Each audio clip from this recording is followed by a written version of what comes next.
Hi everyone, my name is Tamanda and today I'm here to talk to you about my kitchen garden proposal. Our centre's recent government assessment saw us receive a Working Towards National Quality rating in Quality Area 2, Children's Health and Safety, and Quality Area 6, Collaborative Partnerships with Families and Communities. Given our centre philosophy states that we nurture partnerships with our families by embracing every opportunity for collaboration, it is our ethical duty to provide an environment where we develop, encourage and foster collaborative relationships and develop the partnerships with families and the community that our centre strives for. I believe the Kitchen Garden project can not only improve our centre practice in relation to quality areas 2 and 6, but create deeper links between families, communities, children and educators, with a focus for learning about respect, diversity and real-life experiences.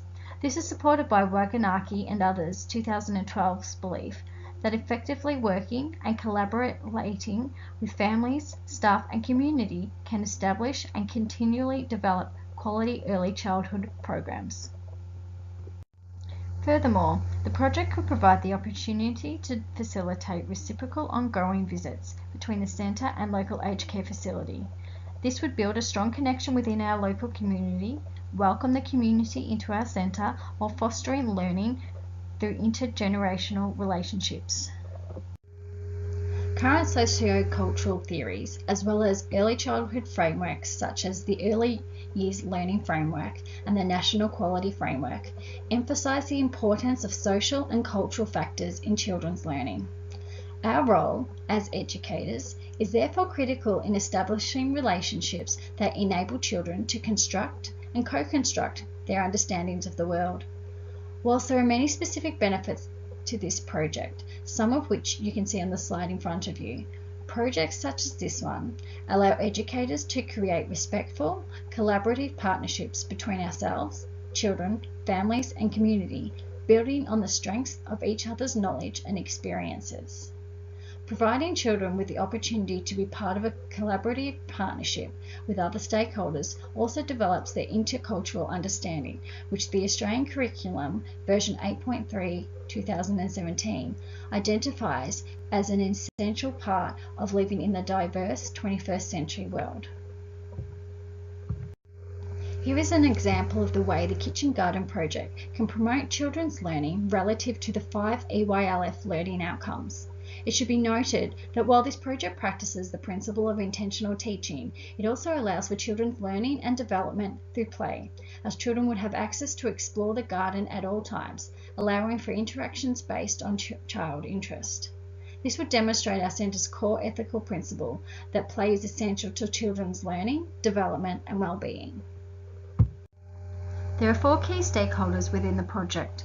Vygotsky's sociocultural theory and the EYLF suggests that children's learning is situated in the social and cultural context of their families and community.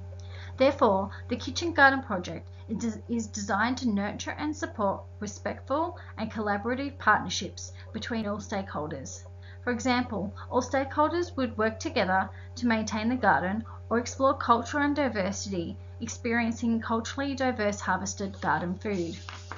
This project would therefore demonstrate our centre's ongoing commitment in engaging with the ethical requirements of the NQS relative to effective and collaborative partnerships enhancing children's inclusion, learning and well-being. The planning team listed will be in charge of the initial setup of the project and ensuring its long-term sustainability.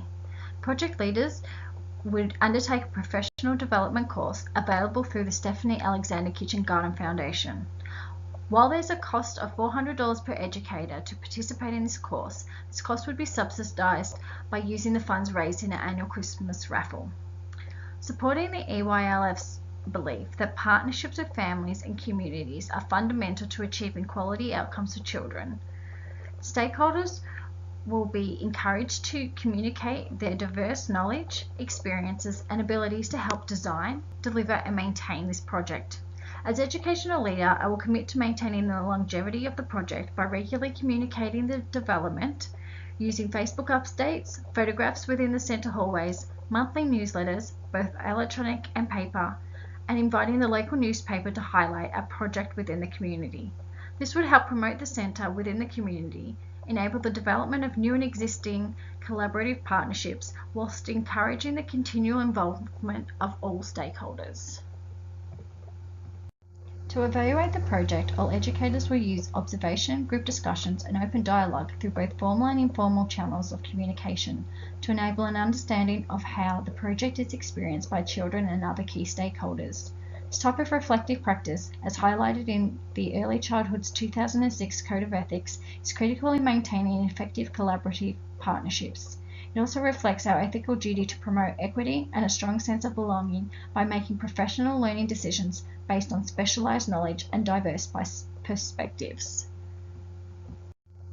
I estimate the project to take approximately 8 weeks to be set up. I would start the project around the end of January when we get an influx of new families to the centre, as it would be a great way to welcome and get to know families. A range of communication would be used to invite family and community members in joining the planning team and to invite suggestions for the design and plan of the project. Verbal conversations, a written suggestion box, emails, newsletters, a hallway display and short videos made by the children would demonstrate inclusive practice within the centre. Ongoing collaboration between all stakeholders in Stage 2 would demonstrate the centre's cultural competence within this project. The EYLF and National Quality Frameworks both highlight the importance of teaching children the skills and ability to understand, communicate with, and effectively interact with people across cultures. Implementing a long-term collaborative project like this within the centre would therefore be beneficial for all stakeholders, both in cultural competence and in developing a sense of belonging within the centre and community. This concludes my presentation to you. I'd like to thank you for allowing me to speak to you today. If you have any questions, I am happy to discuss them now.